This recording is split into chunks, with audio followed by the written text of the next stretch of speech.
SEGA Bits presents SEGA Talk, a podcast talking all things SEGA with your hosts, George and Barry. Look, it's a giant talking egg. I'm not talking to you. I'm talking to the master here. So what?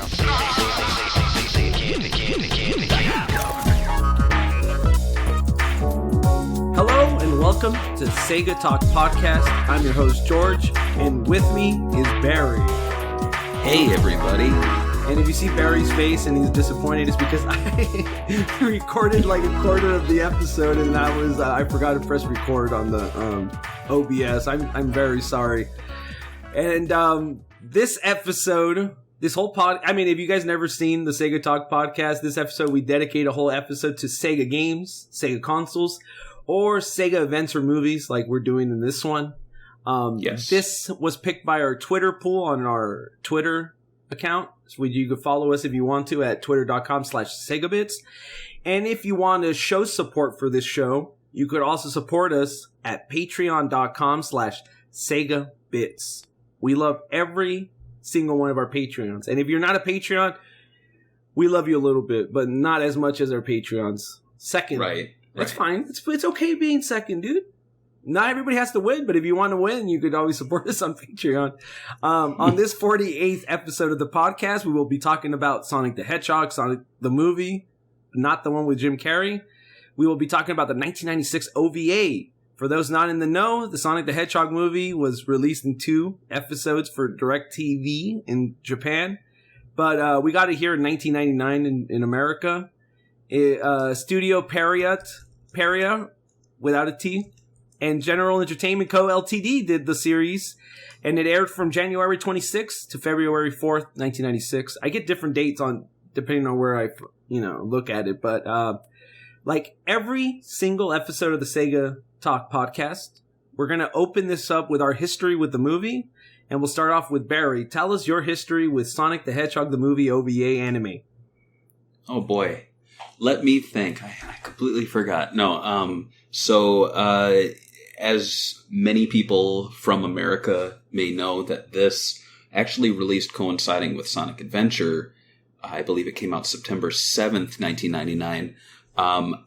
In prep for this episode, I reached out to my dad and I asked him, when did we get a DVD player? And we got one after he got a new job and we moved. So that must have been like August 2000. It was kind of like a I'm sorry we moved gift. Oh, nice. It was a family thing, but I think we were just, settling into the new house, got that. And I honestly, I can't remember if I picked this up before we owned a DVD player or if I picked it up shortly thereafter because I was like, oh, DVD, cool. I can experience something. So I definitely bought this new from FYE Video. And from there, I think it was pretty expensive, but I wanted to have it, So I never got the VHS tape. I know the VHS tape out there, it's like white, which is kind of weird. Yeah. And you're stuck with the English-only track. But this one, it's an old DVD because it touts highly interactive menus. But the big thing is that it had the Japanese language on it. And I was a very big purist at the time, so I experienced this movie largely in Japanese, having already played Sonic Adventure through in Japanese. So to me, it gelled a lot better. The character voices aren't the same, but it sounded a lot similar to the ear than, say, Jaleel White's Sonic compared to the Sonic we get in here, which sounds very nasally. Yeah. But yeah, so that's my history with it. I enjoyed the movie. I was just very confused throughout, though. I didn't know at the time that it was made in 96, so I was really trying to make the connections to Sonic Adventure. I wasn't aware that Sega really didn't care about continuity, so they were throwing, Archie, Sonic Underground, Saturday Morning One, Adventures of Sonic. List goes on. Yeah, there's so many, origins of Sonic, depending on what media you had or story. My history with it, we talked about before we had to re-record. Basically, it was, Sonic Adventure, the same thing with you. I didn't import it. I don't have some secret history where I, saw it in Japanese and it was, dubbed. It was, maybe a couple years after 99 maybe when Sonic Adventure 2 came out. I usually do like anime, and I really like, I have like a list of favorite OVAs. I think there's like a lot of like cool OVAs in the 90s that were being released, even for Sega. There was like a Panzer Dragoon one, a Virtual Fighter one, which is not the greatest episodes. That was like a series, but there was also like a Street Fighter one that was really cool. So Power Stone got one, yeah. So it's that was Fatal, great. Yeah. So Fatal Fury, you know, there's so many of them, and I think this one, outside of the dubbing and the weird, like, I mean, you gotta, you know, anime in the 90s sometimes had this whole thing where they were trying to put a bunch of plot points as fast as possible to the user, and it got kind of confusing. I think this narrative kind of falls for that. But outside of that, I thought it was cool. I love the colors. I love the little like Eggman gadgets you see in the thing. That's really, really cool. I love the relationships between the characters. I think the characterization was done really well. I just kind of wish, like, you know, when you watch Sonic Mania Adventures and then you see Sonic not talk, and then they put so much character into him without talking. I wish this movie had that, where like Eggman, the president of South Island, maybe even Old Owlman would be the ones talking, but Tails and Sonic would have stayed silent. Like, they kind of carry the story with the narrative. I thought something like that would be pretty interesting, but it is the mid-90s and everything was expected to talk. Like, Sonic talked in the cartoons. It would be weird if, like, they watch this movie, kids, and all of a sudden he's mute, you know? Right. Yeah. So when I was researching this film, I wanted to find, you know, interviews and development, like how was it like working with Sega on the OVA? Because if you actually look at the credits, the creators of Sonic are actually part of the animation studio. They were part of the producers, Yuji and what's his name? The guy that drew it? The guy who drew Sonic? Yeah. The designer. It's like Odashima or... Yuji Naka? No, not the other one. The guy Naoto Oshima? Yeah, there you go. And, so, you know, to clarify something, too, that I know we're going to touch on a few times, you were talking about different release dates for this. I think what you're seeing is the rental availability and then the retail availability. So this was originally a rental only, and then it came out as a retail one. So I don't think it was ever on TV in Japan. That's okay. So that's what just it was. Rental. Yeah. All right, and it's funny because we'll be talking about it, but there's a review of a guy that's like, this is not a good cinema movie when they reviewed it over here in America, and it's like, bro, it's supposed to be a cinema movie, dude. But right. So let's talk about some of the studios behind it. We got Peria and Tezuka Studios. Peria did like Bleach, Yu Yu Hakusho, Naruto, Tokyo Ghoul, and they basically have a 41-year history of making animes. They're probably the biggest studio right now in terms of like popular franchises like Bleach and Naruto. I think the only thing that would like beat them would be the guys that do One Piece and Dragon Ball, which is the same studio that does both of those. Those are way bigger. So this is probably the second biggest studio. And Tezuka Production is obviously founded by Asumu Tezuka, who did in the 1980s and 2003's Astro Boy and Blackjack anime, which is pretty popular, and Simba the White Lion, which I love, so that's has to be listed. They also teamed up with Sega in the mid 2000s to adapt their animes to video games, including Astro Boy Omega Factor, and Blood Will Tell, which I think a lot of people in the world actually forgot about those games. I never hear anyone talk about Blood Will Tell. Have you? Not that one. No, the Astro Boy ones, yes. I have the console version. It's pretty bad. Yeah, the Game Boy Advance one is pretty sick, though. I mean, if you're going to buy one of these games, the Astro Boy game on the GBA is, like, co-developed by Sonic Team and Treasure. So, and they also did 2 Bleach fighting games on the DS, Treasure did. So, there's a lot of, like, weird, like, crossover here where, like, Sega was doing Bleach games, and then they were doing the Astro Boy games, which the studio worked with them on this movie. So it's kind of, you know, crossover. Have you watched any other animations by these studios, and what is your overall opinion of these studios' work? I was not really big into anime as a kid. I really was more into video games. Too violent or maybe no, it was just too long. Like Dragon Ball, it was just like you'd see how many episodes it was. I watched Dragon Ball Z, but it was just like daunting and boring. I was really into shorter stuff like Fooly Cooly, Blue Submarine #6, Dead Leaves. I'm trying to think what else there was. So this movie was right up my alley because, it's like, 90 minutes long? Not even 60 minutes long. So, I like those easily to digest bite-sized releases. As far as everything here that you listed, I caught a lot of these briefly when they were running on like Toonami. But outside of that, no, I don't really have a strong opinion on these studios, except it just seems like they're, reliable. For sure. If you look at their body of work, it's like ridiculous. Like they do a good shilling. Like we only talked about 4 or 5 animes, but like oh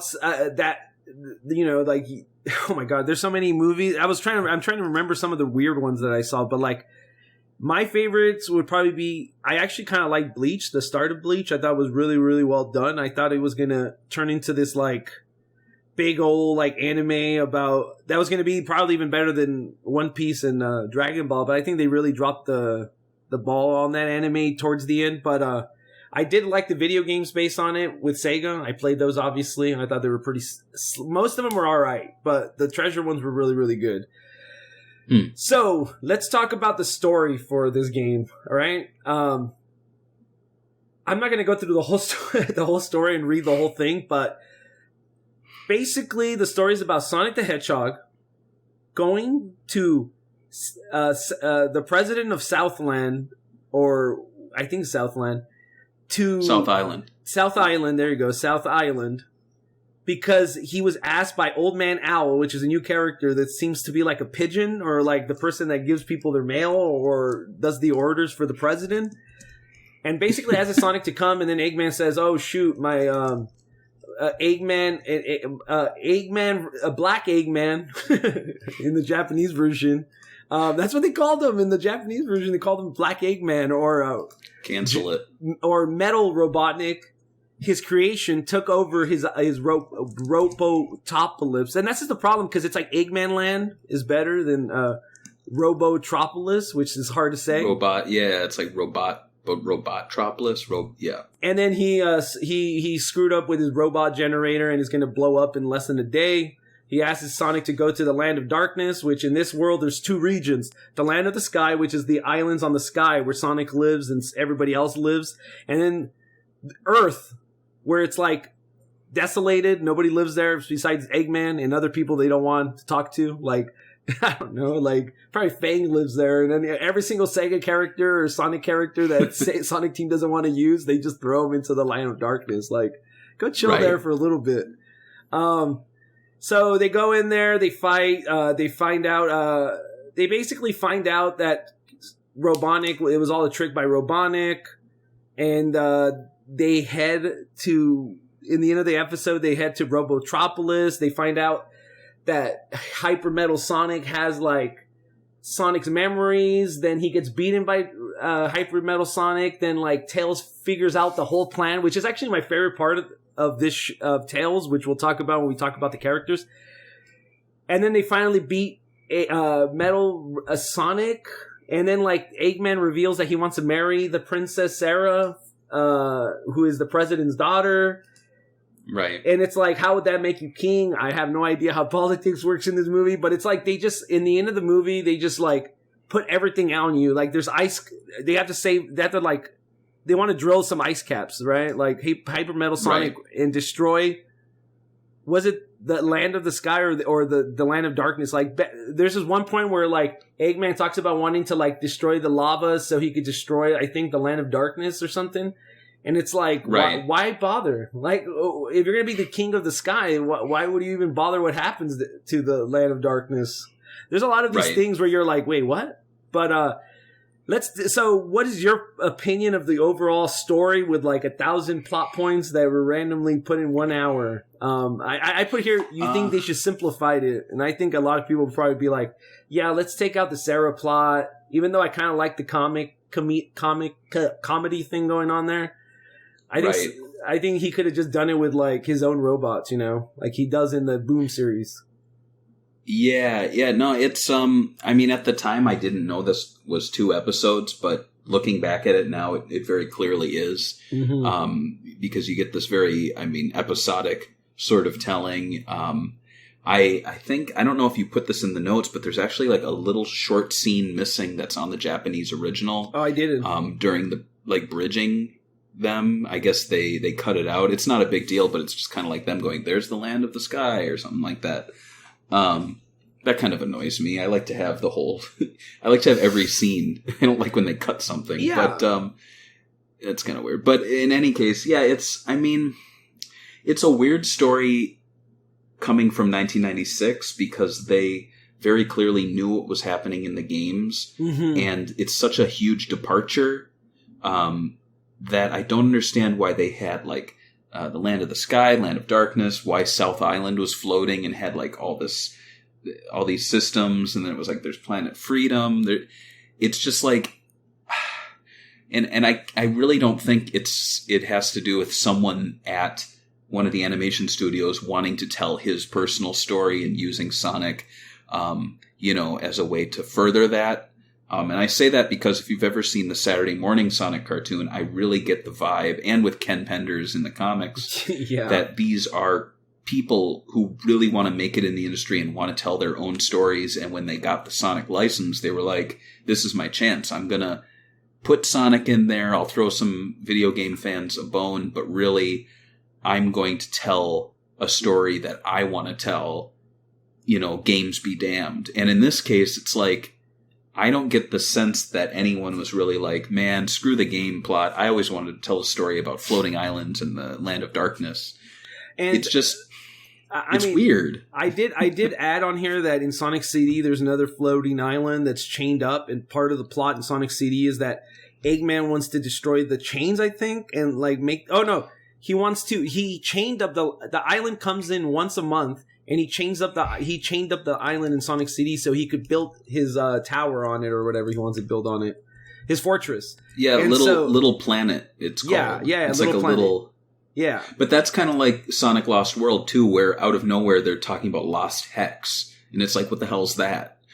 So it seems like sometimes Sonic Team really has their act together and they have a clear and concise like story they're telling, and other times all of a sudden they're just like, yeah, there's a floating time travel planet. It's always been there. And there's Lost Hex. Yeah, why not?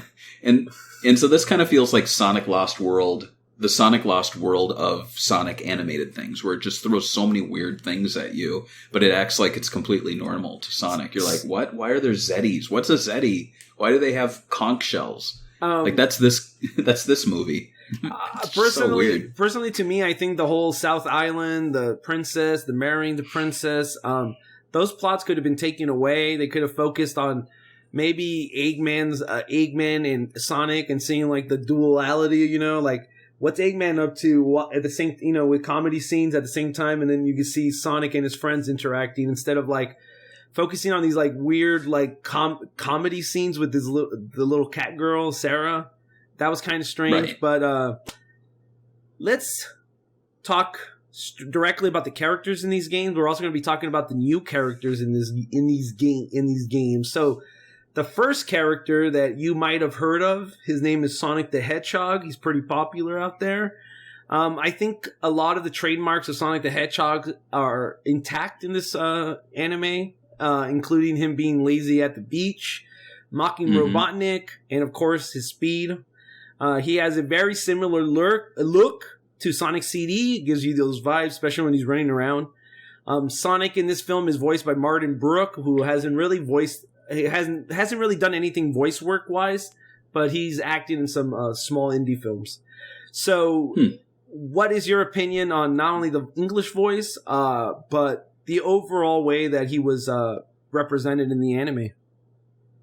I thought Sonic was portrayed really well. I think sometimes adaptations drop the ball on Sonic. I think the 2020 movie honestly did a terrible job with Sonic. Like, I get that they're setting up to make Sonic the character that we know and love, but for the first like hour or more of the film, he's so mopey and he's just like directionless, and he wants like a family. And here Sonic's just like cool with chilling on a beach, and then when he sees there's danger, he gets kind of annoyed at first that Tails is even, yelling at him, and he's like, "What is it? Shut up, Tails."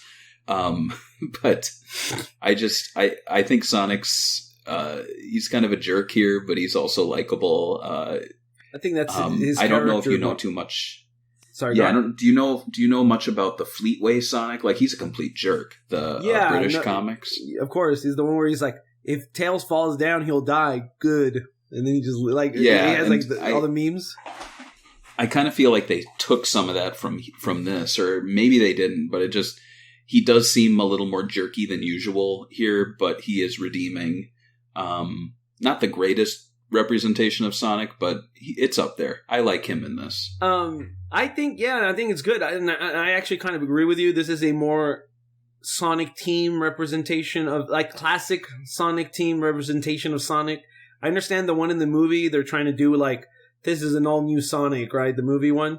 So it's kind of hard for me to compare because, like, the comedy, the way he acts, his whole motivation is, like, completely different than this. Like, here he's just like bored. I don't think he ever said, "I'm doing this to save my friends" or anything like that. It was just like, "Oh, all right, I'll do it." My favorite part though is when he when Eggman tells him, "Oh yeah, this happened," and then Tails is like, and then Tails says something, and he's like, "Oh, it's a trap, of course." He's all 99 out of 100 times Eggman lies, and then Tails is like, "What happens if this is that one time?" And he's like, "All right, let's do it. I'm in." That's all it took. I was like, all right. The next person we have is Good Boy Tails. Personally, I thought this was a really cool look at Tails and made me think of how much the character has regressed in Sonic Forces. There was a part towards the end of the film where Sonic is missing and Tails is figuring out Robotnik's plans. Knuckles wants to drop everything and find Sonic, but Tails understands already that Sonic and Hyper Metal Sonic have to meet at the same place because they have the same personalities. I don't know how that works, but Tails has a higher IQ than me, so I'm just going to take his word for it that he knew everything already. He was already like a 4D chess plan, right? He's using this high-tech intelligence. I also like that he was like working on like a motherboard or whatever, and he's like pulling out the CPU and they showed it all detailed. I thought that was kind of cool. I really like the machinery look in this film. Him focusing on the solution instead of running around and worrying about Sonic the whole time is refreshing. He is voiced by Leanne Fraser, which has nothing to do with Frasier the show, which is very, very good show, and you guys should watch it. But what do you think about her portrayal as Tails? Because I think she's like the worst one, because every time she would talk, I'm like, oh, dude, stop. Yeah, she was a little too loud. Tails. Yeah, a little too loud. Sounded like she had they all sound like they have colds. I think they did. But her Tails especially was very whiny, loud. And I prefer when they have like little kids voicing, like little boys voicing Tails, like in Adventures of Sonic the Hedgehog, rather than women voicing Tails, just because I feel like it sounds too much like that nasally or raspy anime kind of little kid voice where it's like, "I gotta find Sonic, I gotta get me," instead of him just being like a little kid. You should voice Sonic for the OVA remaster. You could do the little kid where he's like, Tails. Boys, Tails, I think we've got to stop Robotnik. And then Tails goes, "Yeah, I think we should." Perfect. Yeah, I think we should. I don't know. But what's your opinion on his how he's portrayed in this story? Good. He's not like cowering in a corner crying, pooping his pants like in Sonic Forces. I think he's actually figuring stuff out. He's smart. I like that. In the first 5 minutes of the film, he's like attacking an owl, dude. The old man owl. I'm like, dude, this guy is a senior citizen, Tails. Please have some compassion. He just like attacks the guy in the plane, dude. I saw him trying to like do a barrel roll. Dude, Tails is very deadly. Like, he's underratedly deadly in this movie. In this movie, it really shows you how vicious he is. Let's talk about the next bad boy, Knuckles. I mean, when you see Knuckles, he has such a cool. I mean, I had to make the picture of him with his glasses because when he crawls out of his hole, which I couldn't stop laughing. I laughed for like almost the whole movie because it's just the fact that he crawls out of a hole like he's like a homeless man with a sack. Well, I guess we can talk about the biggest change so far when it comes to our main characters, which is Knuckles, who is in this movie is sporting a hat and digs underground, which I guess in the classic series they didn't say he couldn't dig underground, or did he ever show? I know he could crawl on the side of buildings and stuff, but like this is way more adventure Knuckles than it's ever been, I think, right? Like I feel like Knuckles in Adventure was literally based on the fact that he was digging in this movie, like digging and being a treasure hunter, or was that already established before this? No, it was very strange because, you know, coming out in 1996, he's supposed to be the guardian of Angel Island, but I guess they didn't really pick up on the fact that he was like committed to protecting the Master Emerald, and forgot. I guess with no Master Emerald, like in Sonic Boom, there's no Master Emerald. Knuckles is just kind of doing his own thing, so it's interesting. He becomes like a meathead weightlifter in Sonic Boom, and here he becomes Indiana Jones, basically. I like this better than the weightlifter. Like I like the whole he's a treasure hunter. He's a pretty cool looking guy. He knows everything about the ground, I guess. I think it's interesting too that the voice of him, Bill Wise, looking at his IMDb, he actually was in Incredibles 2.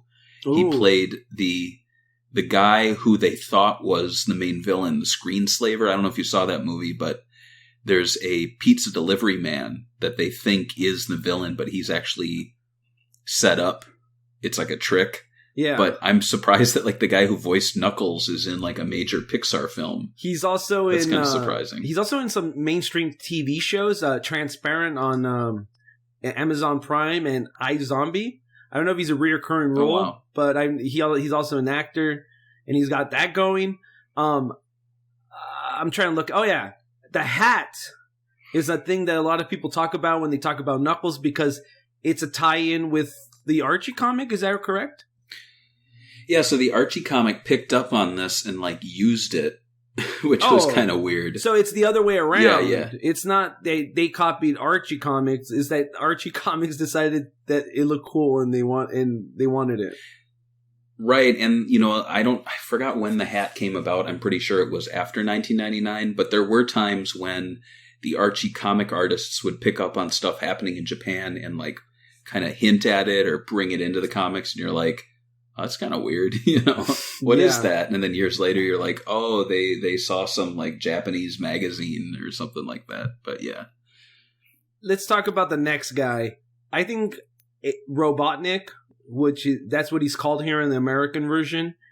In the Japanese version, obviously, he's always been Eggman, never Robotnik. Mm-hmm. So here he holds the same silly qualities we like.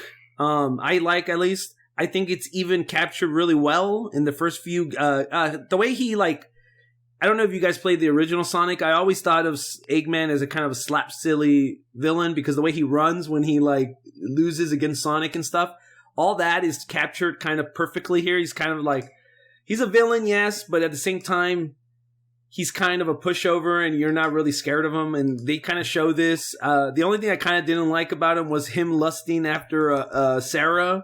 Though they didn't really like make him a creep or anything, like he's not like going like ooh boobies or anything like that. But there was more like perverted things with Sarah based on like Metal Sonic's like looking up her skirt in an accident or something. But like, outside of that, I mean, Edwin Neal is not the best Robotnik. Probably the worst Robotnik I've heard. Is there somebody worse than this dub of Robotnik? I always like Robotnik's, and he's probably the best one here, Edwin Neal. Yeah. And so Edwin Neal actually his breakthrough role apparently was he played an interrogator in the Texas Chainsaw Massacre, and he was in the JFK movie. He also did the suit acting for Lord Zed on the OG Mighty Morphin Power Rangers. Remember Lord Zed? He was actually So what's your opinion on his Eggman or Robotnik and Robotnik being called Robotnik in this one, and I guess his overall look? I really love the animation for him, especially this frame that I have on the screen. If you're watching it, it's just him going like, "What? Yeah, what?" No, I think he did a fine job. He wasn't the best Robotnik, though. I think, man, if I'm gonna rank them right now, I would say Mike Pollock, number 1. Okay, you got to give it to him. Number 2, John Long Baldry, or whatever it was, for the Adventures of Sonic the Hedgehog. Number 3, Oof. I can't think of anyone else. I guess there was the guy in Underground.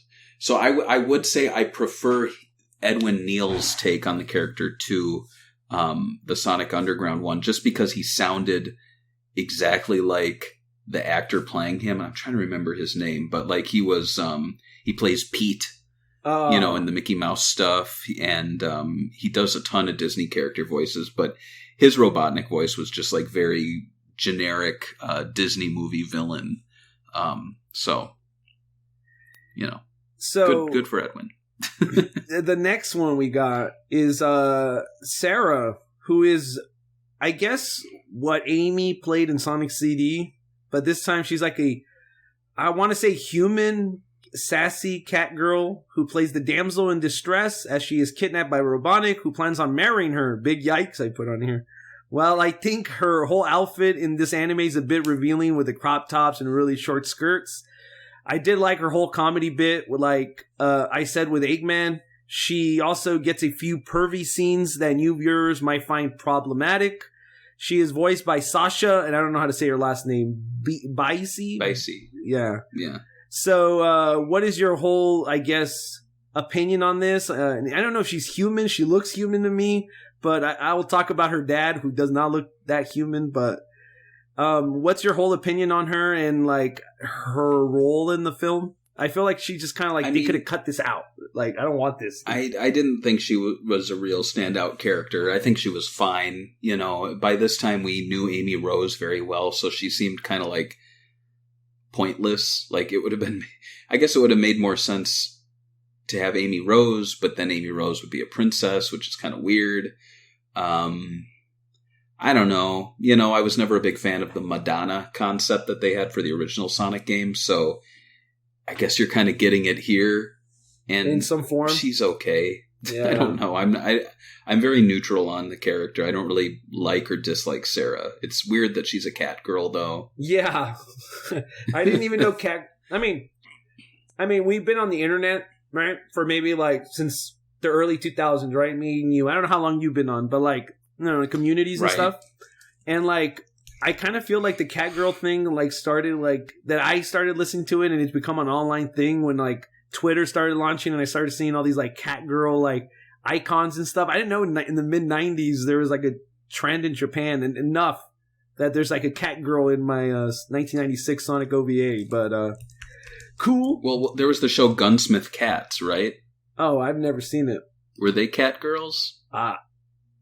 No, I don't think they were. We need to have people that study cat girl phenomenons to tell us. But yeah, the president of South Island is the next guy we're talking about, and he's also voiced by Edwin Neal, who we talked about was in Texas Chainsaw Massacre. Did the Robotnik voice. He also did the Mecha Robotnik voice, which it is Robotnik in the suit. So he played 3 characters technically. First, it's strange that he doesn't have an official name. But this man sort of played the trope of the king who needs the heroes to help him save his empire. Only here, he is a president. He also has his weird look where he has like cat-shaped ears. Is he human or what? This whole outfit also has kind of like a ship Navy captain look with like even the stashel. And obviously that's all I put as my notes for him. What's your opinion on this whole thing? And what do you think about when you were a kid? Like, do you ever see a president that looked like he was a Navy ship captain? Yeah, I thought the character was very strange when I first saw this.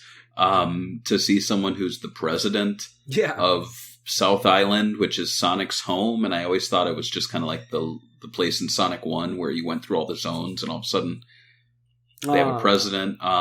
His look, too, is kind of strange. I know the Sonic Wiki is like, he's based on Alex Kidd, which is just probably some 14-year-old like throwing that up there as something that's not true. Maybe Alex Kidd's dad. I think the look of him, what they were trying to do was give like the Land of the Sky their Eggman. Because when you look at Eggman, he's kind of a leader, too, in his own little uniform, but he's from the Land of Darkness. So it would make sense that the good guys would have their own... Eggman? leader. Yeah. And I will say, I think he makes a lot more sense, the look of him and everything, for Sonic than the president in Sonic Adventure 2 does, who's just a white guy in a suit. Oh, he's the best, dude.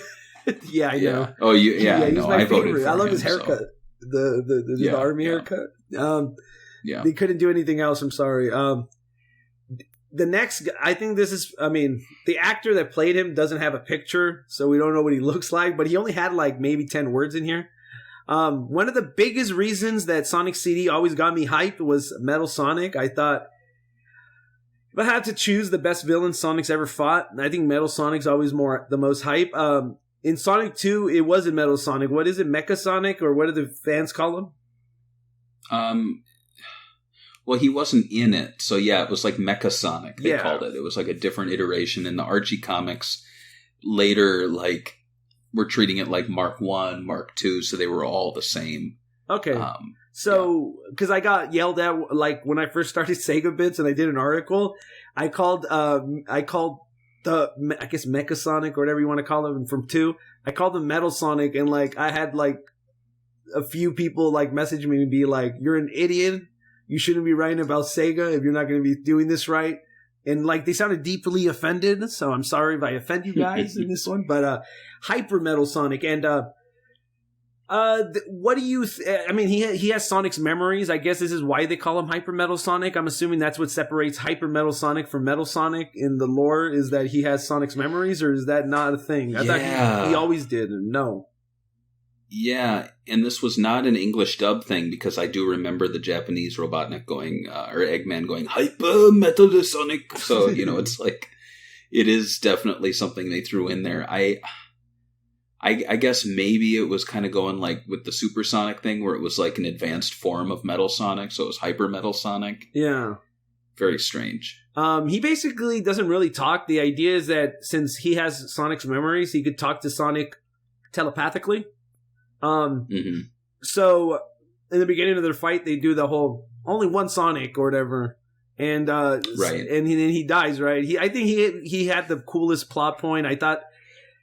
I really liked the way they did the whole, like, when you watch Dragon Ball and there's always that I'm way stronger than you. They did that with Hyper Metal Sonic, and he did the whole, like, he disappears, but it's like a pink laser thing, and then all of a sudden he's on the other side, and then Eggman. And right in front of Sonic, and Sonic's like, wow, how do you get there? He's so fast. And they did the whole, when in Dragon Ball, when they're fighting and they're just like dots in the sky, they did that too when they were running after each other.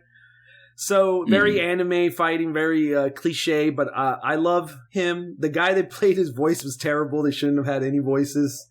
Or they should have like I don't know, somebody, like even the one line Gary Dehan had was not good. I looked him up, the voice actor for this, no picture, and his biggest film is this, and like he was producer and had like minor roles in some Sakura Wars animes, so at least he's got that. Let's talk about your favorite character, Barry. Old Man Owl. Oh, yeah. And I have 2 pictures of him if you're watching the video. One with his skateboard outfit and one with his wizard outfit with the mushroom dickhead thing on the top. I don't know what that is. This is, I'll just tell you what I wrote here, so then you can tell me your opinion. But this one is one of those very strange characters that became a meme now because of how silly he is. I love him. I really think he fits fine in the universe. Just wish he would maybe given a reason for him to delivering Sonic. Like, we don't know why he's delivering Sonic this news. He just like came out of nowhere, and then he's like, Sonic's like, take care of my island, and he's like, oh, all right, and that's it. And then he comes back in the end a little bit for a comedy scene. And then I guess he was in the end of the fight too, and didn't do much, but he was there. We also have people talking about how the new Sonic movie, the whole owl reference is to him, but like this guy's a male and has he like the way he acts and the way he talks to Sonic and all this like relationship with him is totally different from the 2020 movie. Like it's like a mother figure, the owl. Right. So yeah. He is also voiced by Charles Campbell, who Charles used to work at ADV Films as the first in-house ADR audio engineer. So he not only did he produce and direct a ton of animes, he also had roles in anime dubs such as Neon Genesis Evangelion, Samurai X Reflection, Black Lion, Gotcha Man, and the Devil Lady series. What's your opinion on, I guess, his voice acting of it and the character overall? I mean, is this a kind of a character you would want to see come back, or keep him in the movies? I would. I think I really liked how the direction they were taking with the rebooted Archie comics. I felt like they would eventually put Old Man Owl in it. Unfortunately, they didn't, and we haven't seen him since. But, I mean, I like Whisper and Tangle in the new IDW stuff, but I would love to see Old Man Owl brought into it.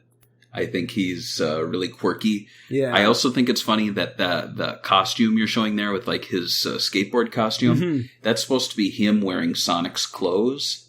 So fans have actually drawn fan art of Sonic wearing those clothes, and he looks so 90s. It looks great. Like Sonic in that like weird M pink stuff.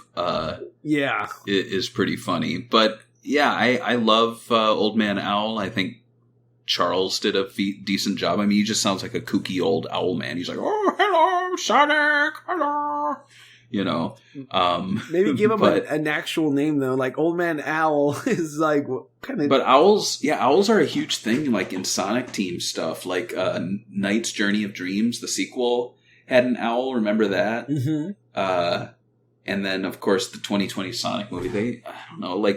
They should put more owls in all of the Sega stuff. So to be honest. Sonic's 30th anniversary game, 30 owls in it. That's what it needs. An owl for every year. There's an owl there's a robotic owl in Sonic Lost World.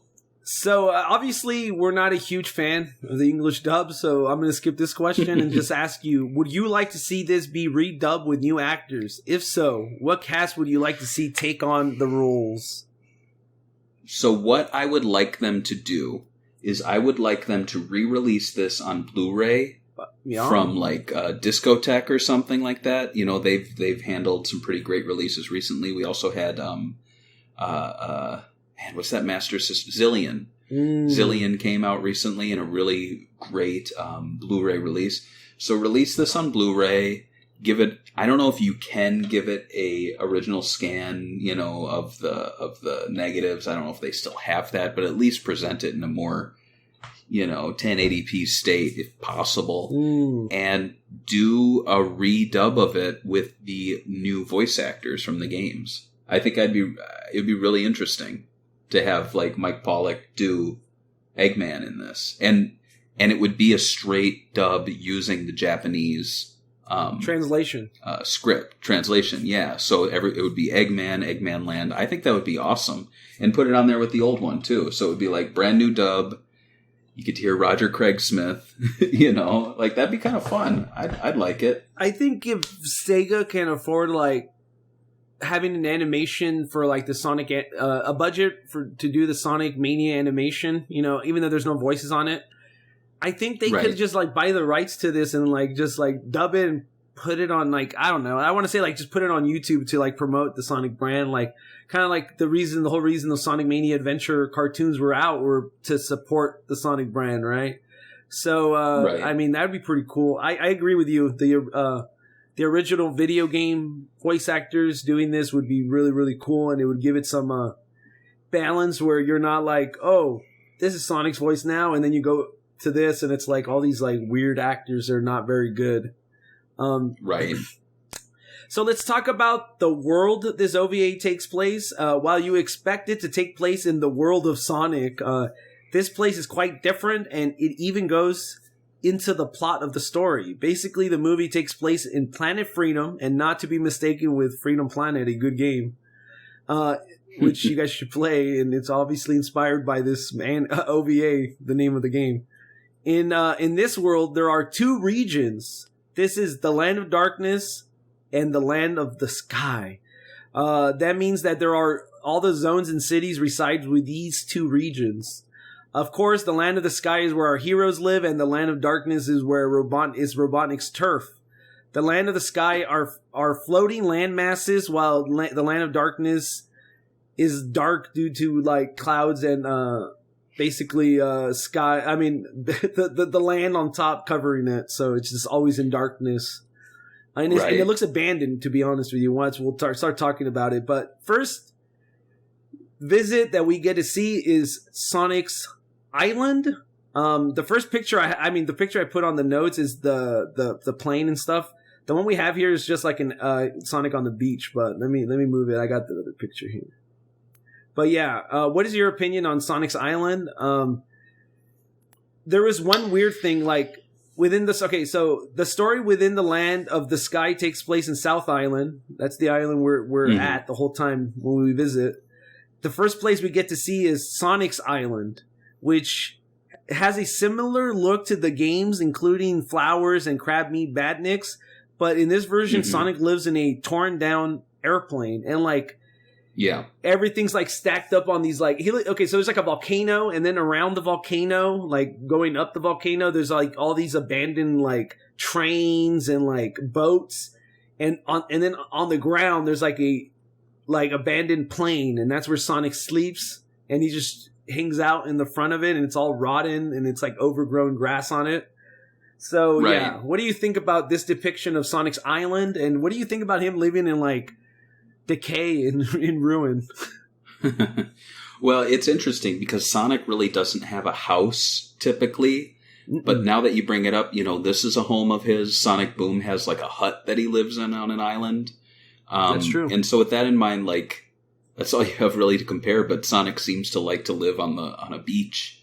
But there is a very... Sorry, go on. There's like a strange history that they don't get into in this whole anime, where it's like, and we'll get to it with the Land of Darkness, but here it's like something happened that caused people to move into the sky on floating islands, and on top of that, something happened for all of this like technology to become decayed and either not working or discarded. Like, did these people die? Did this like crash here, or did they just go, what, we have no need for airplanes or the USS Enterprise or trains? Like, it's very clear that there was no accident. It's not like this train crashed and I think I see a Ferris wheel. Like, it's very clear that they were like, it was a dumping ground. And so it's like, in what way did this happen? Like, how did all of this random stuff from Earth get dumped on a floating island and then decay to the point where now Sonic's living inside of it? Like, it's very clear that Sonic was not alive when all of this weird stuff went down. And I feel like that's a common anime trope from this era. Like, I recently saw Alita Battle Angel, and I looked up the story behind it, and it opens where it's like, it's the future. Something happened in the past, and here's like the mess that everyone lives in. You know what I mean? Post-apocalyptic, right? Yeah. And so it's just very strange. And I don't know if I said it in this or when we did our first attempt at recording, but like, I spend less time enjoying the story here and more time trying to figure out like what happened, and they never tell you what happened. And so it's really frustrating. You know what? When I was doing the research and doing the little write-ups on these little areas that you kind of like visit, the whole time I was thinking like, this would make a really sick Sonic level. Like, every single time I was looking at a new one, I was like, oh, this would make a sick Sonic level.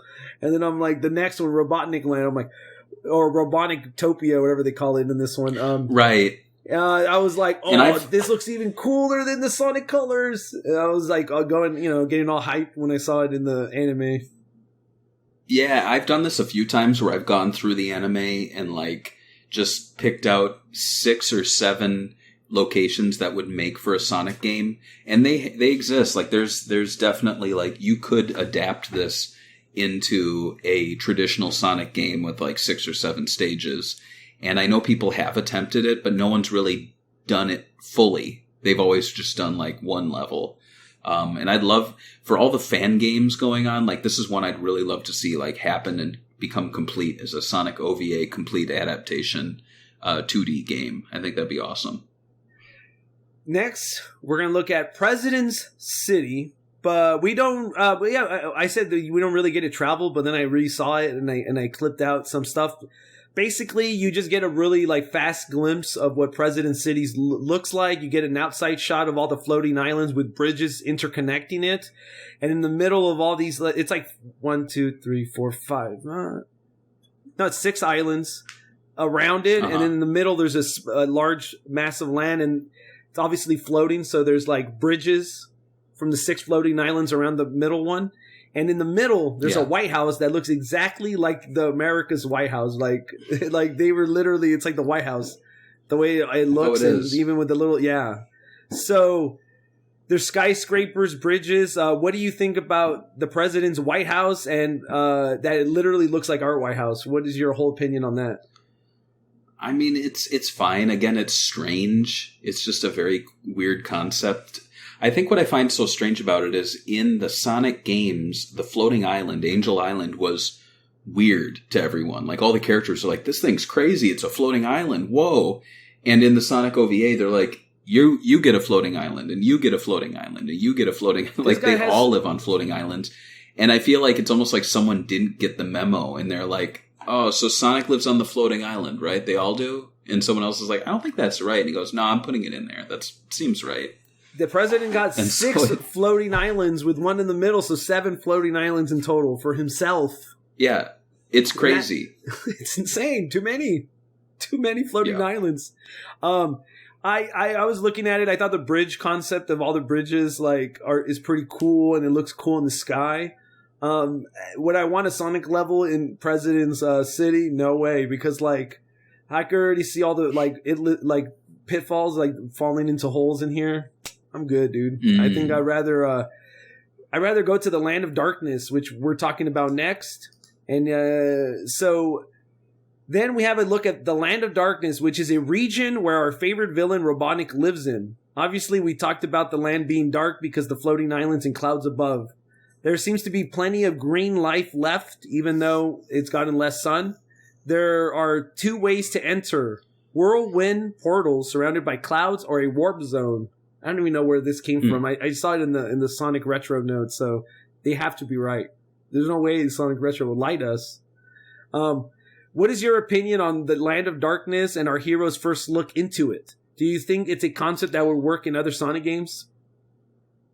I mean, it kind of has been in another Sonic game. This looks like the end of Sonic Adventure, which is why I find this whole thing so strange, because it came out in 96. However, they released it in America to coincide with Sonic Adventure, and it very clearly looks like Station Square was destroyed by chaos. And so, again, when you're watching this and playing Sonic Adventure and you don't really know the context of everything, you're like, what happened? Is this post Sonic Adventure and Sonic doesn't remember what happened? And I mean, it's cool, but it's just so strange that the Sonic OVA has so many elements of not only past games, but future games. And so, like you said, with the owl in the Sonic movie, I think people will look at the OVA and they're like, clearly the OVA influenced the end of Sonic Adventure, and clearly the OVA influenced the Sonic movie. I don't think that's the case. I think it's like a series of really weird coincidences, which makes the OVA not only not feel like Sonic because there's so many weird things in it, but feel like Sonic because a lot of the different parts are from other things unknowingly. I don't know. It's very strange. Yeah, I have to agree with you on that. It's weird because Sonic, I mean, they even got Knuckles as a treasure hunter, which he literally is in Sonic Adventure. So if this releasing on it, somehow it works with Sonic Adventure more than I think they would the classic games, like you said. But, right. Yeah, so let's talk about Ancient Relics, which is the next place we're going to. I really like the way this looks. The next place on our journey is Ancient Relics, which is an abandoned metropolitan city, which is totally ran down. It has moss growing on buildings. There's even an Empire State Building, so it's kind of hinted that this is New York City. It was half the city was submerged by water, so this kind of this even made me question even more what happened here. And like you said in Sonic Adventure, we're in a real city, and then when chaos attacks, water starts flowing the city. Remember that? Kind of reminded me of this what it would look like afterwards. While we traveled the world with Sonic, even went to bad futures. Wait, what? Okay. You think? What do you do? You think this captures kind of like a Sonic vibe, like a ruined city in water? I think at the time it didn't, but looking back now it does. If you dare play Sonic 06, and if you play Sonic Generations, you see the Crisis City. I think this really kind of nails that, except instead of water, those are fire. So it not only, like I was saying, it not only did not feel like Sonic at the time, but has now since become very Sonic. So it's weird. But it works. And I honestly, that's why I'm coming back to saying I'd love to see a fan game, because I'd love to see a ruined, partially underwater city covered in vines. Like, there's so many things you could do. You could make that your water level and your city level, which I don't think they've ever done. So they, I mean, like, we've seen other games like Sonic Forces try to do like a bad future where it's like a rundown Green Hill Zone. I just don't think they got the level of decay and like art down to like look like this. I feel like this anime got the whole like ruined down city. Like, I could even see Sonic. I could already see the racetrack around this city where Sonic would run in, jump, have like these boosts where you jump off the top of a building and like catch massive air, and then jump to another platform. Right. So it's pretty insane. Ancient relics and like the Land of Darkness in this is probably my favorite bit of the movie. I think, like you said, now it makes more sense, because in the past, like the original games, it was all very bright colored. You were going into ancient ruins, high-tech cities, like casinos, you know? Not really like a New York, collapsed New York. So the last part we're going to visit is Robotropolis, or Eggman Land if you if you are Japanese, right? Which name do you like better, Eggman Land or Robotropolis? Well, for me, Robotropolis was always the thing in the Saturday morning cartoon, and it seemed like a very specific place. So when I see it used here, it seems really strange because it does not look anything like what Robotropolis was, whereas Eggman Land always felt like more of an idea. Like, it felt like Eggman Land was always his end goal, and it was very rare that he actually got it. And so when he finally did have an Eggman Land in Sonic Unleashed, it was a big deal. And then when he had a theme park, it was also a big deal in Colors. But here it's just like, oh, he's had Eggman Land for years, and it's actually, he's like forced out of it, and he has to go beg Sonic to help him. And so it's almost like here it's like Sonic's okay with him having a base, whereas every other time they're like, we need to destroy this place. So it's odd. Yeah, and I also was going to say that, like, it looks like Eggman has a cooler, bigger, more built city than like Sonic. Like, Sonic has like a trash island that like people throw all their trash in. Sonic just lives in the trash. Eggman like spend his time to decorate, put all these lights to make this like massive mountain thing that looks like he's glaring down at you. It looks insane. I don't know if you guys ever watched the anime. It looks like a mountain made out of buildings, and in the middle of all the lights, it's like they're shaped as Eggman's face. I guess you could say his emblem that he loves so much. We've seen Eggman Land being used in other animes. What is your favorite depiction of Eggman Land, and what do you think? How would this one rank to those? I mean, I think this one, just standing back visually, it looks really cool. Maybe it's just because they show it in every establishing shot on the Saturday morning cartoon where they had Robotropolis, which I guess you could say is an Eggman Land. That one I think is the most iconic, just because like it's that weird big tower in the middle of a city, and it actually is very foreboding. Like, characters did not always go there, but when they had to, you knew that it was like going to be a dark episode, like someone was going to die or something like that. Here, though, you don't really get into the actual land itself. You just kind of see it from afar, and you get kind of a taste of it, but nothing to really show it off. So I would say the number one Eggman Land is the one in Unleashed, just because it was such a huge deal for it to be the final stage at the time. And it was a long stage, too, because he had Werehog taking like 45 minutes. Oh, yeah. Forever. And I think, didn't you jump between the two in the same stage? I don't remember. I haven't played that game in a long time. I think but you did. That's the one stage I've never completed. It was so hard. Do you want to see more Eggman Land in the future Sonic games? I like it because it gives him a motivation. I think the more recent games, he doesn't really have one. Like, what was he doing in Lost World? Like, he wanted to control the Zeti? Maybe. You know, like what was... and then they had a conch shell. Like, it just was all very weird. I liked it here, though. I want it to come back, for sure. Yeah. And that's the thing with, like, the new Sonic games. I feel like they're playing up this whole, like...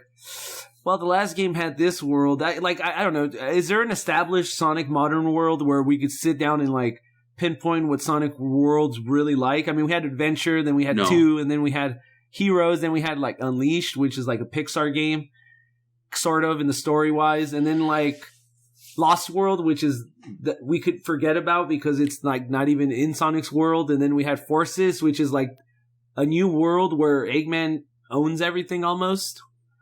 Right, yeah. I mean, if you're asking the question, I'd say the Archie comics kind of did their own version of a map, which tied in game places and Archie locations.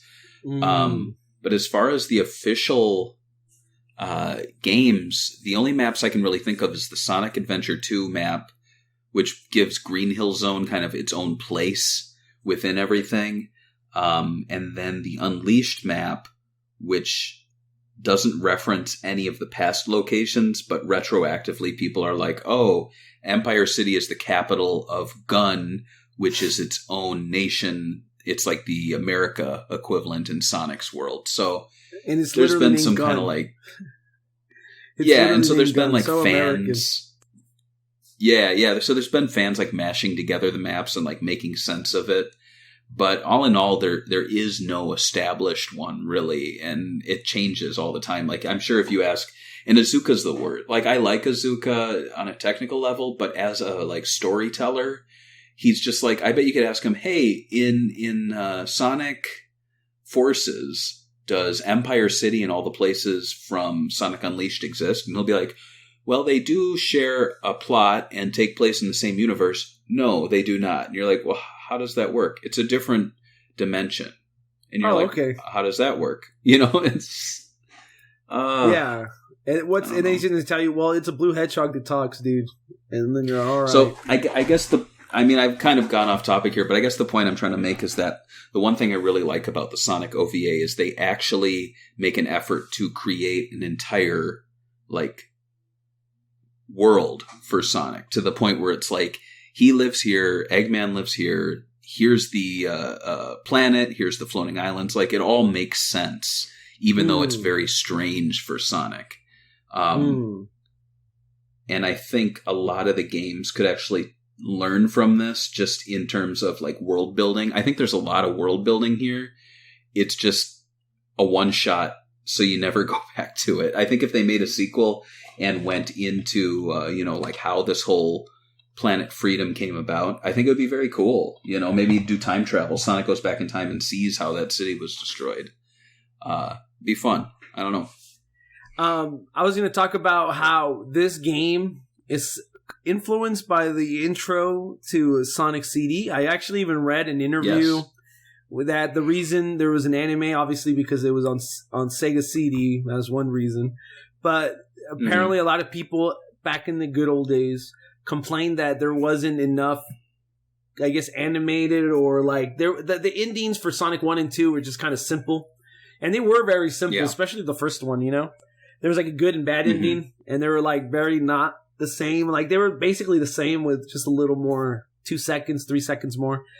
Not only that, it also felt like the animators tried to capture the feel of Sonic CD in the Sonic OVA at points, where, like, especially when Sonic's running. So let me tell you some of the things they had in common. In Sonic CD, Sonic tries to save Little Planet, a floating extraterrestrial body that appears on the last month of each year, which Dr. Robotnik has tethered to the Earth so he can transform it to a giant fortress. Sonic OVA, he is trying to marry Sarah to control the land and the sky. Both bodies of floating masses, I guess. Sonic's self-proclaimed girlfriend gets kidnapped. She didn't say he was Sonic's girlfriend, but I guess she did like Knuckles. During the events, rescuing her is part of the plot. In the OVA, Amy's damsel in distress role is filled with Sarah, who seems to also have "I'll smack you over the head at any second" attitude. Metal and Sonic's ultimate showdown. In the end, obviously, Sonic CD's main villain is Metal Sonic. From all of this, do you think that Sonic, the movie OVA, is the closest we have gotten to something like a Sonic CD movie? In a way, I think so. Yeah. Now that you run through all that stuff, it's kind of clear that they were picking up on elements. From Sonic CD, but like again, I'd love to see interviews with the creatives and the writers behind this because I want to know like who came up with this stuff. Like, was this truly someone who was like, I've always had this idea of this land of darkness, land of the sky, and I think I could make it work with Sonic, so I could tell my story and satisfy Sega's need to have a Sonic movie. It's weird.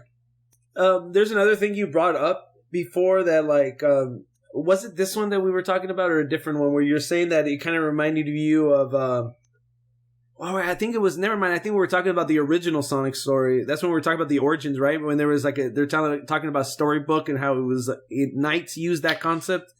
Totally different. Right. So you and I were talking offline about Sonic's like origin stories. Mm-hmm. And there was an origin story that Onishima, I think it was, came up with where it was like Sonic is a story that a father told his daughter. And I was telling you how it's a weird concept that never really came into play in the games. But when you look at Knights is like a dream that these kids are having, and they only kind of hint at what the kids are doing in real life. But a bulk of the game is within the dream world. And I feel like, I feel like Sonic Team in general were throwing around a lot of goofy, weird, oddball ideas that they never really fully realized or fully like laid out. I mean, the mere fact that you and I like would have to bother Aaron Weber at one point, we were like, "Hey, Aaron, is there like an internal story for Sonic?" And he's like, "Yes." And we're like, "Okay, does Sonic exist on Earth? Like, why is it that Iizuka said 5 years ago that Sonic has his world and the world of the humans? What does he mean? Does he mean like two separate worlds?" And Aaron's like kind of rolling his eyes. This was like an interview we did with him. Remember that? Mm-hmm. And he was like, he basically was like, "Yeah, so it's two worlds and then they merged into one." And then we looked into that and it was kind of like, that's what the Sonic X story was, where it was Sonic's world and our world merging into one. So it really seems like Sonic Team's creatives do have like a firm idea of Sonic's world, but they either through not caring or actually wanting to keep it a secret, they will not fully divulge it. And I honestly have to wonder if just the right person didn't ask the right question, because it seems like every time we have a big event and people go up with a microphone and ask Iizuka questions, they're always like, "If Sonic met Spider-Man, who would win in a fight? Thank you." Yeah, and true. I feel like if one of us went up there and said, "When you are developing the Sonic games, is there an internal story that you work off of?" Like you just need to phrase it the right way, and does the story of Sonic X actually apply to the games? Like someone just needs to ask Iizuka that, because I don't know. It feels like that's what I feel like I get from this movie, is that it could very well be an idea from Sonic Team that they were like, "Yeah, we thought it was a good idea." I don't know. So I do want to talk a little bit about the time this movie came out, 1996, which is a very strange time to be. So basically, it was Sonic's 5th anniversary at this point, I would say, or close to it. It was 5th, and so the Sonic, it was created in 1996 in Japan, And like we stated earlier, this is during the time Sega was like, we didn't actually state this earlier, but Sega was supporting the Sega Saturn at this time, which is notable for not having a Sonic game, which was obviously a stupid idea. Even at that time, it was stupid not having a Sonic game on the Sega Saturn. So why would they promote or fund an anime and OVA for a franchise that doesn't have a new game coming out unless they were just trying to promote Sonic Jam? Like, do you think it was a mistake for Sega not to make a 2D classic Sonic game on like the Sega Saturn, but like use the animations from this on cutscenes? Like, they don't have to put all the stories, right? Like, they could just cut like the transition scenes and the interactions with Knuckles and Sonic in random scenes where they, like this level goes to this level. You know what I mean? Like, they could have just used the beginning and the end. Yeah. That's a good point. Like, I do know Sonic Jam did have the trailers for the OVA on it. I don't know if it was to promote it at the time or if it was just like as an archive, to be like, Sonic had an OVA at one point. Can you believe it? But yeah, that's a really like missed opportunity there, because you're right. Like, digitized full motion video graphics were a big thing at the time, so I can imagine they could have like taken clips from the movie and then built a game around it, and then actually do what I was proposing, where you can make an adaptation of this as a game. I think that would have been cool, and I think we, as kids at the time, would have ate it up. We would have been like, "Oh my god, did you play Sonic Saturn? It's so cool." So it's different. Like, Knuckles is a treasure hunter, and yada, And then if that were to happen, we probably would have gotten this in 1996 rather than 1999. Like, they probably would have released it to the United States at least in 97. Yeah, and it would have definitely helped the Sega Saturn. They really needed help. Like, I love Knights. Yeah. I think it's a great franchise, but like, at the time, Sonic, like 5 years, the boy was barely 5 years old, and like Sonic Team was trying to shelf him. Like, that's insane to me. Like, the fact that even happened, and that's history, is crazy to me. But one thing that we don't talk about when we talk about this is the game's soundtrack. This soundtrack was done by Mitsuhiro Tada, and doing some research, it looks like this is like the only thing he worked on that, other than like, he basically worked on some anime theme songs for some series, but he worked on everything on this. He did Golden Boy and Mobile Suit Gundam Wing. I don't watch a lot of Gundam, so I don't know if that's a good theme songs he's made. But what are your thoughts on his work on the OVA soundtrack? And how do you think it compares to the new 2020 movie soundtrack? Do you think this is more of a Sonic tone? I think the soundtrack to this is the highlight of it. I think it's an awesome soundtrack. I Very catchy. You have the song Look-alike, which, to be honest, was very similar to like some of the Sonic CD Japanese music we had at the time, so it didn't seem out of place. I'm just thinking, like that, it had that trumpety kind of and it used these like cool kind of like synth snares, like backwards snares that were always like so there was it was a very unique soundtrack, very catchy, suited Sonic very well. I forgot who we were talking to at Sega. I don't know if it was Sega Europe or Sega of America, but one of our connections was like, guys, I'm really trying to push Sonic OVA over here. I know we just had the re-release of the DVD not too long ago. I'm trying to get them to do a soundtrack, but we don't know if we can find the original. So, like, there are people within Sega who are fans of this and are trying to push for merch. You just ruined my next question. Well, like I did, but nah, it was just, but okay. I was just gonna say, but let me just get to the next question real quick. That way you could talk about it real quick. Basically, yeah. Just that the official OVA never had a soundtrack. Would you want to see a soundtrack, basically? And I'm assuming it's yes, since you brought up the story about Sonic and Sega, right? Mm-hmm. Yeah, I have to agree. And what format would you want to see it on? I think CD, digital, and vinyl. And to be honest, I'd probably pick up the vinyl, because at this point, I get vinyls because I put CDs on a shelf after loading them into my computer, you know? Yeah, I got you.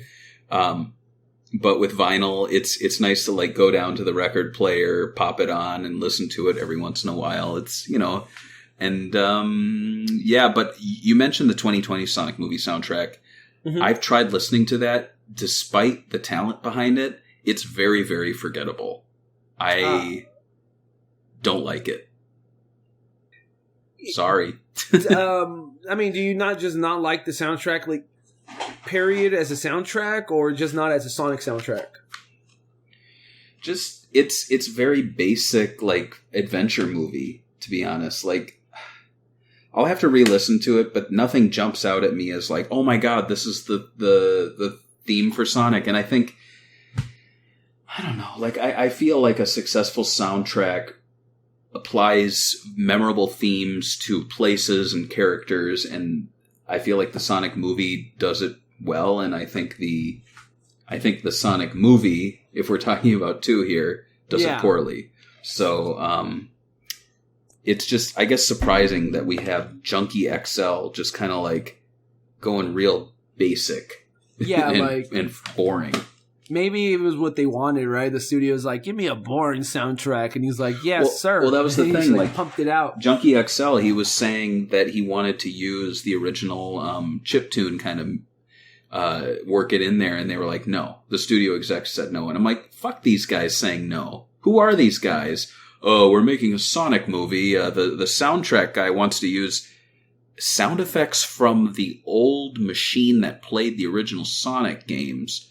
Would anyone want to hear that? That's stupid. No. Do kids like chiptune music now? I don't think so. Do they sell vinyl records of 16-bit soundtracks? Not last time I checked. No, they don't. Just give it a orchestral. Sick of it. So usually when we talk about these things, like, me and you, we're Sonic fans, SEGA fans, so, like, our opinion is a little, like, skewed, you know? Like, we know the characters, we love the characters, so when we watch this, we're already coming in with, like, you know, high, you know, like, we like it. So I wanted to see some reviews, so I got a DVD Talk website review from 2004 who reviewed this DVD. This is, I got a little snippet of the short review. You can tell me what you think about his opinion.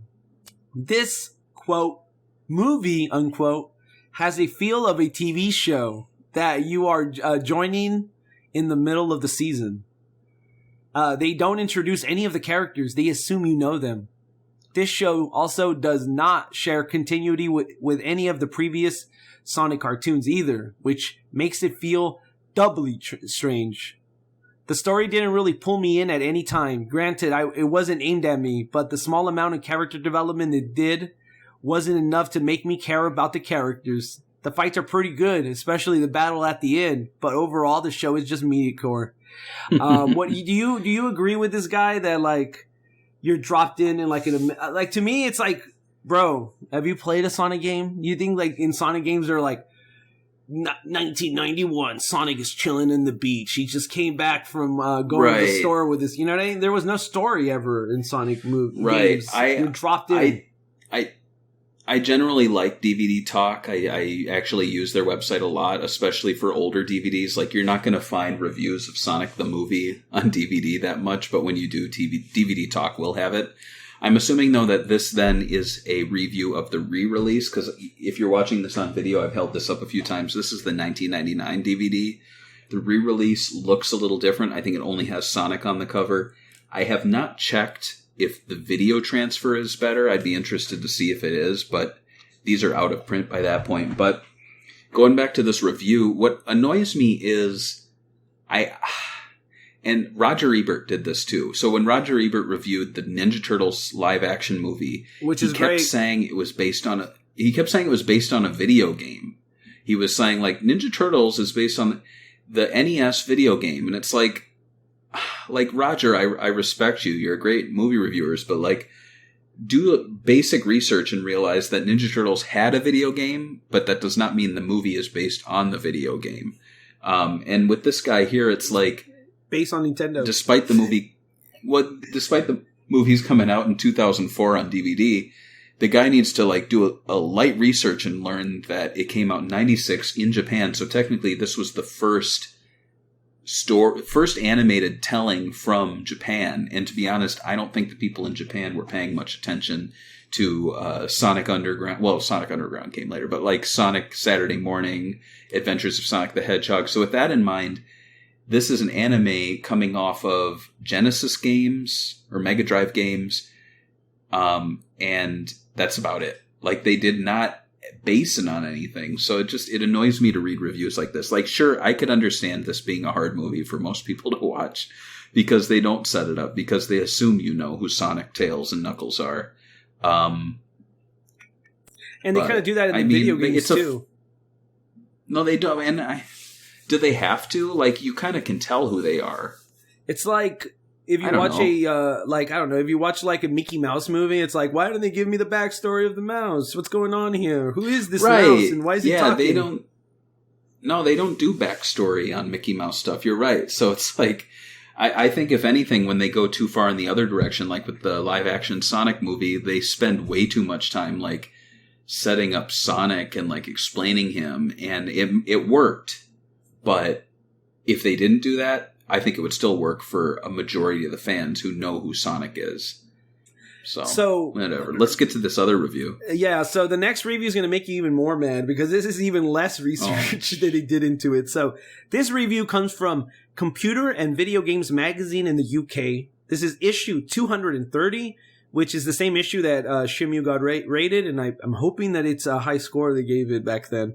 They had a feature in the magazine called Games vs. Hollywood, where they look at movie video game films such as Street Fighter and Mortal Kombat. According to the review, a cartoon film that was so bad it was consigned to the video rental shelves without a cinematic release or cinema release. Oh, wow. Everyone promptly and justifiably forgot it after that, which is highly misleading. I mean, I did put it was for TV, but it was for rental. I guess they were right on that part. But it was never meant to be a movie, especially a Hollywood movie. It was a Japanese film. OVAs are usually straight to video, right? Like, that's the whole point behind them. You're making... So, like, Bleach has, like, 4 or 5 OVAs, right? It's because they want to make money by doing stories that you could sit and watch in one sitting, like an hour anime. Like, it tells you a story from beginning to the end. Because, like, not everybody wants to sit and watch an anime for 150 episodes. You got to make money off of new people. So I just don't get this. Okay, and they gave it a right. What? Sorry, you want to talk about their quote?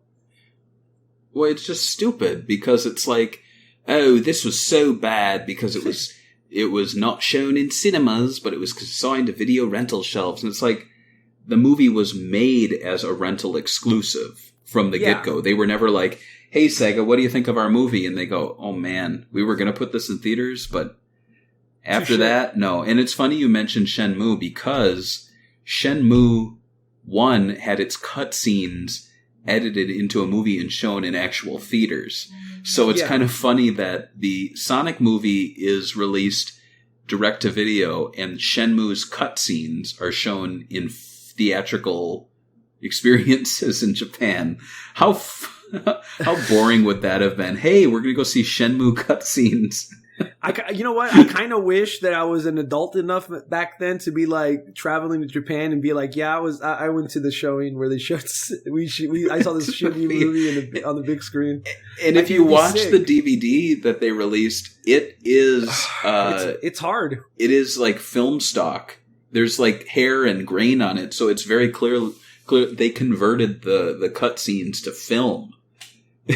So why? This guy should be talking. Like, come on, Shenmue cutscenes got a theatrical release. So let me finish the review. They gave it a 1 star, right? And this is what they had to say.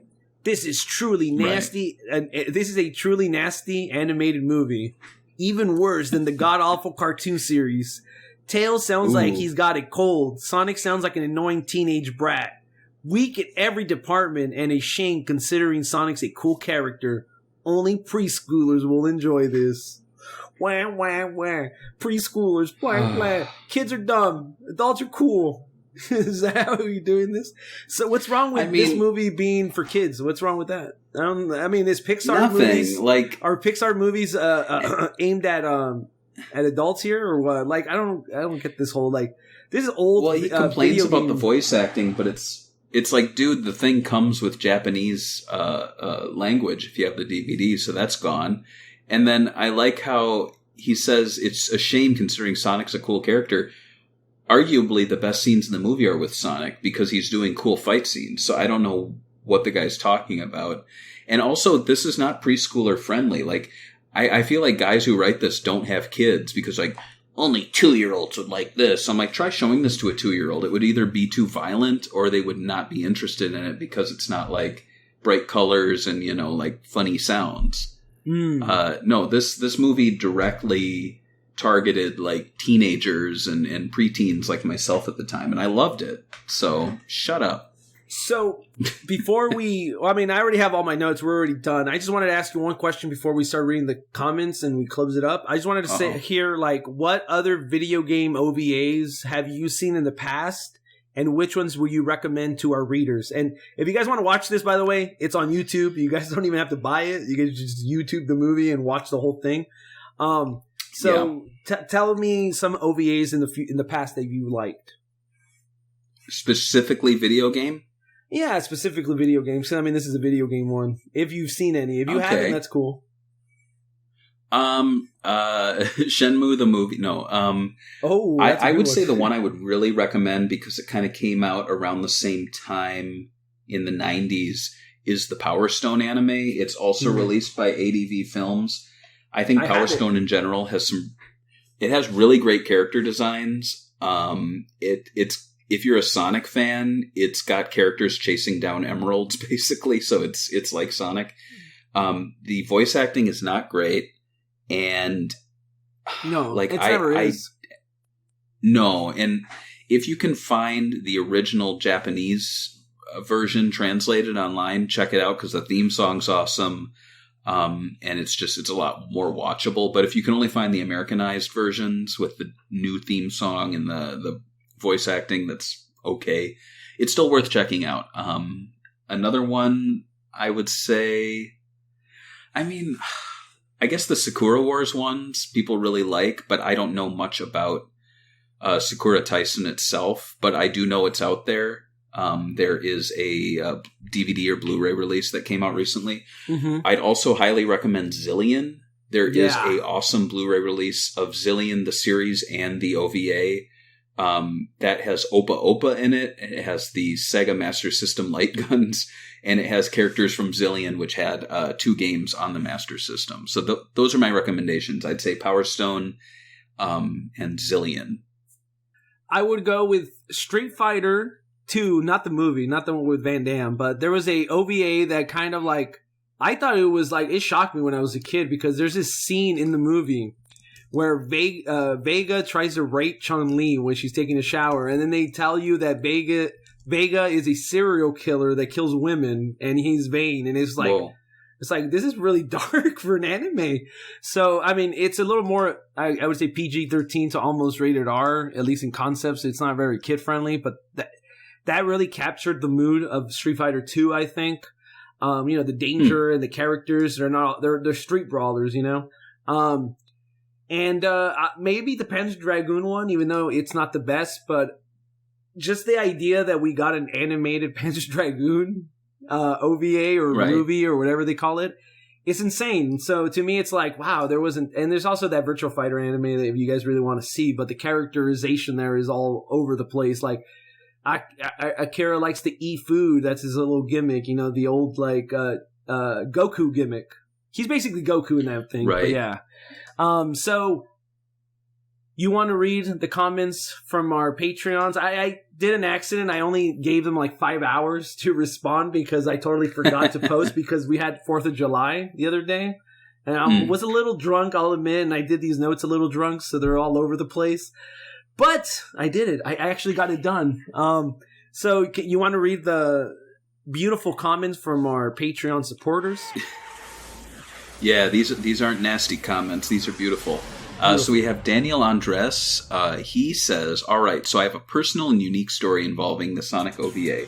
The first time that I have ever seen this movie was probably a rental from my dad at our local Blockbuster, and I think I was about 10 years old. However, about, I want to say 10 to 12 years back, I had this friend named Trevor. Trevor was the first person who I've ever met in person who was a fan of Sonic the Hedgehog. We were both around 13 years old when we met, and we were friends for a short time. We actually met at a drawing class, of all places, where we both learned how to draw Sonic himself. When I hung out with him, we watched the Sonic OVA together. I noticed that he had it for both VHS and DVD, and since we were buddies and he figured that he didn't need both copies, he decided to give me the DVD version. Wow. This was a long time ago, and I still have it to this day. I'll never sell it, and I don't personally know what happened to Trevor a couple years after.